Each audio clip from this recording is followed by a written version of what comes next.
Eh bien salut à tous, moi c'est Kalou et aujourd'hui on se retrouve pour un unboxing un peu spécial. Comme vous pouvez le voir, ce n'est pas une paire de Nike ou d'Adidas comme dans la plupart de mes vidéos. Aujourd'hui je vous présente une paire de Giuseppe Zanotti, donc la marque de luxe italienne qui se classe parmi les grandes marques comme Louboutin et toutes les autres marques qui sont insérées dans la sneak. Et sur ce, je vous propose de découvrir la paire après l'intro. Still checking if the place still cold. Moving in the way, no place, no snow.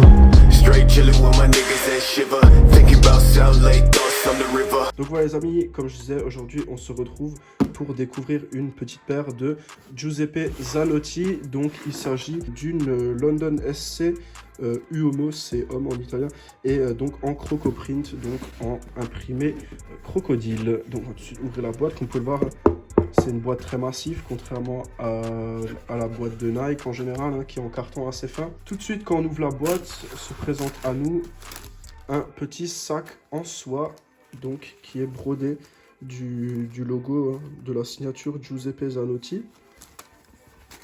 Donc c'est un dust bag très très grand qui permet d'accueillir donc les deux paires, comme vous pouvez le voir, et qui a donc une petite cordelette. Ça c'est un élément en plastique, par contre c'est pas du métal. Mais on a donc un petit dust bag plutôt grand et joli. Voilà, hop, on va plier ça, tac. Et donc là, on n'est plus très loin de la paire. Donc vous avez un papier Giuseppe Zanotti qui s'ouvre comme ça. Voilà. Et donc, comme vous pouvez le voir, chacune des chaussures est emballée individuellement, encore une fois, dans un petit sac en plastique. Donc, je vais ensuite les sortir. Sac, et c'est déjà tout pour la boîte. Et vous avez pour caler les deux chaussures entre à chaque fois une boule de papier. Donc les Giuseppe Zanotti, les prix varient entre 350 à 500 € et au-delà. Pour mon cas, j'ai payé cette paire maintenant 206 € en promo sur un site internet fiable, bien sûr, ce n'est pas une contrefaçon, sûr et certain. Donc évidemment, bien sûr, il m'est arrivé un petit problème. Donc j'avais commandé une paire que je vous affiche maintenant. Et j'ai reçu la mauvaise paire. C'est la première fois que ça m'arrive pour ce site, j'ai jamais eu de problème avant. Donc comme vous pouvez le voir ici, donc nous sommes face à une Giuseppe Zanotti. Donc c'est une paire de chaussures basses, les Zanotti ça existe aussi en modèle montante. Je pense que peut-être plus de gens la connaissent en montante qu'en basse. Donc là ça ressemble un peu, je dirais c'est la concurrente directe de la Balenciaga Arena. Si vous voyez ce que c'est, je vous affiche une photo maintenant d'une Balenciaga Arena pour que vous puissiez voir un peu le comparatif. Donc pour celle-là aussi, il existe justement un modèle high et un modèle low. Donc c'est vrai que celle-là par rapport au modèle low de chez Balenciaga se ressemble un peu. Donc vous avez une semelle en caoutchouc blanche avec donc un motif qui fait donc tout le tour, un trait.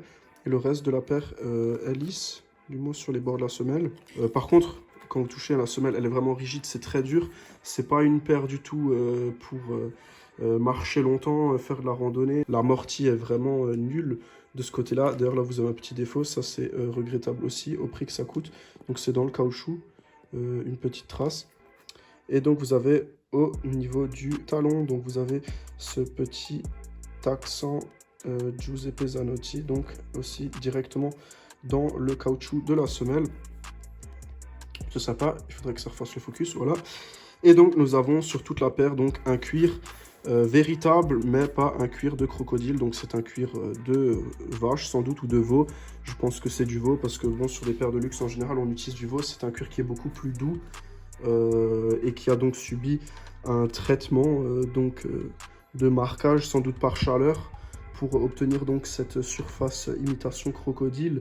D'ailleurs, je recommande à personne d'acheter de paires de chaussures ou peu importe d'accessoires de mode de luxe faits avec des animaux exotiques comme du crocodile, du serpent.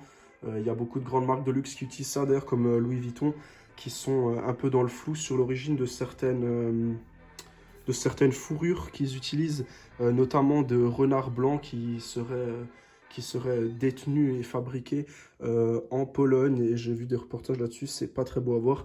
Enfin bref, du coup, je vous recommande pas d'acheter des produits de luxe issus donc de produits animaliers exotiques, donc des animaux qui sont pas très courants. Voilà, la vache, c'est quand même un truc qui est très répandu. Les animaux en voie de disparition, c'est un no-go pour moi. J'achèterai jamais ce genre de choses et il ne faut surtout pas soutenir ce genre de choses, voilà. Donc comme dit, c'est un unboxing un peu inhabituel pour ma chaîne. Hein. Vous voyez bien, il n'y a pas vraiment de date de release pour cette paire, ni de cote. Hein. C'est plus vous l'achetez moins cher, plus vous pouvez la vendre cher quand vous la revendez, vu qu'elle aura moins décoté que si vous l'achetez au prix fort. Donc comme vous pouvez le voir, hein, de toute sa splendeur, elle est plutôt jolie. Je vous ferai peut-être encore vite fait un petit on-fit après, pour que vous puissiez voir un peu plus la paire. Donc ici vous avez la languette qui est aussi très rigide. Je vais une fois sortir les boules de papier de la paire pour que vous puissiez voir l'intérieur.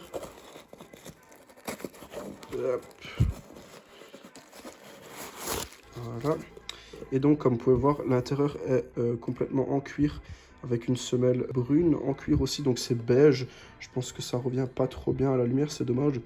Donc vous avez ici donc une semelle en cuir beige aussi, donc avec l'inscription en argent Giuseppe Zanotti.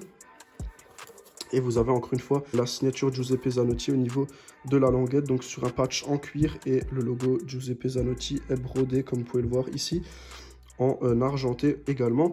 Vous avez bien sûr des lacets. Bon, les lacets ne servent pas à grand chose, en fait c'est plus du décor, parce que en réalité en fait c'est une slip-on, donc vous avez juste à ouvrir les tirettes ici, comme ça, de cette manière, et à rentrer dedans. Donc vous avez ici la partie extensible, donc c'est 2 bouts de cuir également. Voilà, comme vous pouvez le voir, hein, je pense qu'on le voit bien. C'est pas du tissu ou quoi, hein, c'est vraiment un bout de cuir aussi à ce niveau-là, donc pour rentrer dedans. Et vous avez donc ici un petit rembourrage. Personnellement, je pense que cette paire, elle fait un peu mal. Je l'avais mise au pied. Je pense que si vous marchez longtemps, en fait, cette partie-là, en fait, elle appuie à chaque fois devant sur le pied, surtout ici le bord qui est très rigide. Donc ça risque de faire mal si vous avez des pieds avec une forme un peu plus chelou. Malgré que le reste de la chaussure soit rembourré, même ici au niveau du talon, c'est très dur. Hein. Ici, il n'y a quasiment rien. C'est rembourré à ce niveau-là. Et tout là, ici en bas, c'est très dur. Hein. Vous voyez, c'est directement... Il n'y a rien, pas de rembourrage, rien à ce niveau-là en bas, ni là. Donc c'est vraiment très rigide, il n'y a pas de flexibilité, rien. Donc niveau confort et durabilité sur toute une journée, je pense pas que ça doit être très très confortable. Ça c'est un peu regrettable au prix de la paire. Et donc comme vous pouvez le voir sur la semelle, je n'avais pas montré ça avant, donc vous avez l'inscription Made in Italy, donc fabriqué en Italie, et vous avez donc la pointure qui est inscrite aussi directement sur la semelle, un peu comme le fait Balenciaga également sur les triple S, où la taille est inscrite devant au niveau de la toe box. Donc je vous propose tout de suite de faire un petit on-fit. Et le but de cette vidéo, c'est pas maintenant de claquer des unboxings de paires de luxe tout le temps sur ma chaîne. Ça peut arriver de temps en temps, peut-être éventuellement, mais c'est surtout pour vous montrer en fait que ce qui est cher n'est pas forcément de bonne qualité, ou ce qui est cher n'est pas forcément toujours mieux que quelque chose qui est un peu moins cher. Je vais plutôt privilégier une paire d'Air Max personnellement, plutôt que de porter ce genre de paire. C'est plutôt une paire occasionnelle que je ne mettrai jamais tous les jours. D'ailleurs, pour les petits détails de la tirette, comme vous pouvez voir ici, c'est aussi un empiècement en cuir, donc avec des coutures de chaque côté, un petit anneau en métal avec une tirette peinte en noir. Et la tirette par contre est en plastique et pas en métal. Ça aussi, je pense que ça change en fonction des modèles que vous prenez, plus ou moins cher. Et ce qui est vrai que c'est regrettable par rapport à d'autres produits de luxe que j'ai, notamment des sacoches MCM.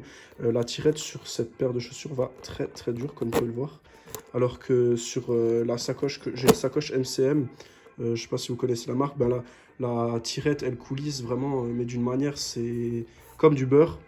Et là on voit que c'est pas la meilleure qualité de tirette qui a été utilisée pour faire les tirettes de cette paire de chaussures. Ce qui est comme dit un peu dommage vu le prix que coûte cette paire de baskets. Donc je vais tout de suite faire un petit on-fit pour que vous puissiez voir ce que ça donne. Et on se retrouve donc dans quelques instants. Comme ça, pour voir un peu ce que ça donne.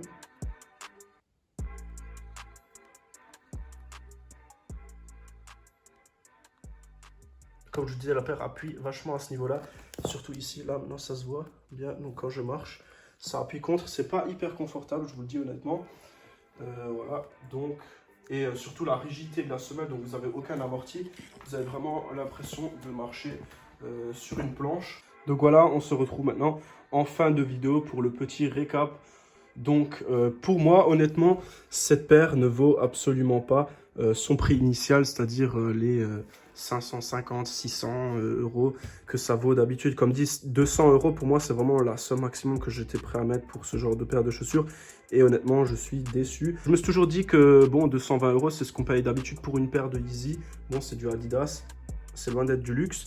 Donc je me suis dit, j'essaie une fois une petite Giuseppe Zanotti à 200 €, voir ce que ça vaut. Donc comme dit, cette paire, normalement, elle doit valoir entre 350 et 400 € en prix normal. Donc elle a été soldée à plus de 50%. Mais niveau qualité des matériaux, ben, c'est plutôt basique. Hein. Pour le prix, maintenant, rien de fou. Pareil pour la paire de chaussures en elle-même, il n'y a pas beaucoup de détails, ni de choses qui justifient vraiment le prix. On a un beau packaging, ça, il faut leur laisser. Les paires sont quand même fabriquées en Italie, c'est un gage de qualité. Mais honnêtement, ça ne vaut absolument pas son prix. Donc j'espère que ce petit unboxing, en toute honnêteté, vous aura plu. N'hésitez pas à donner votre grain de sel dans les commentaires si vous avez quelque chose à dire. À liker la vidéo si elle vous a plu. Et vous pouvez me dire par exemple si ça vous intéresse de voir aussi des unboxings de produits de luxe, si ça vous intéresse. Passez une bonne semaine et je vous souhaite une bonne après-midi ou une bonne soirée les amis. Et je vous dis à la prochaine. Ciao ciao.